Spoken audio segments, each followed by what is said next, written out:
बिस्मिल्लाहिर्रहमानिर्रहीम। अस्सलामुअलैकुम। पंजाबी खबरां दे नाल मैं विशाल असलम ते तुसीं वेख रहे हो CID न्यूज़ नेटवर्क इस्लामाबाद। अज दियां ताज़ा तरीन खबरां। वज़ीर आज़म इमरान खान ने मिर्ज़ा मोहम्मद अफरीदी नूं डिप्टी चेयरमैन सैनेट नामजद कर दिता। वज़ीर आज़म इमरान खान ने साबक फाटा तो ताल्लुक रखने वाले सेनेटर मिर्ज़ा मोहम्मद अफरीदी नूं डिप्टी चेयरमैन सैनेट नामजद कर दिता। तफसीलात के मुताबिक वफाकी वज़ीर इत्तलात शिबली फराज ने समाजी राबते की वैबसाइट ट्विटर ते वज़ीर आज़म इमरान खान की जानब तो मिर्ज़ा मोहम्मद अफरीदी नूं डिप्टी चेयरमैन सैनेट नामजद करने की तस्दीक कर दी है। चीफ जस्टिस ऑफ पाकिस्तान की गड्डी नूं हादसा। खैबर पख्तूनख्वा विच राशाकाई दे नेड़े इन्हां दी गड्डी नूं हादसा पेश आया, ताहम जस्टिस गुलजार अहमद महफूज रहे।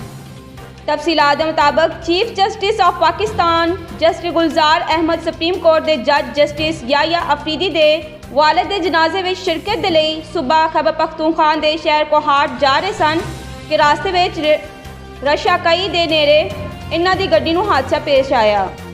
इस हादसे में चीफ जस्टिस गुलजार अहमद महफूज रहे, जिंदे बाद इतलात मसूल हुई कि चीफ जस्टिस खैरियत नाल इस्लामाबाद पहुंच गए ने।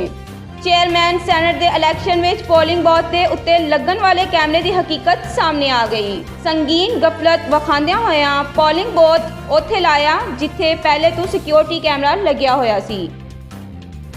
चेयरमैन सैनेट इलैक्शन जे ए कैमरे हट गए तो बाजी पलट सकती है।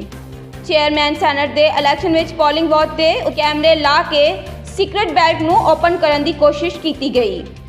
NA 249 ज़मनी इंतखाबात दे लई पब्लिक नोटिस जारी।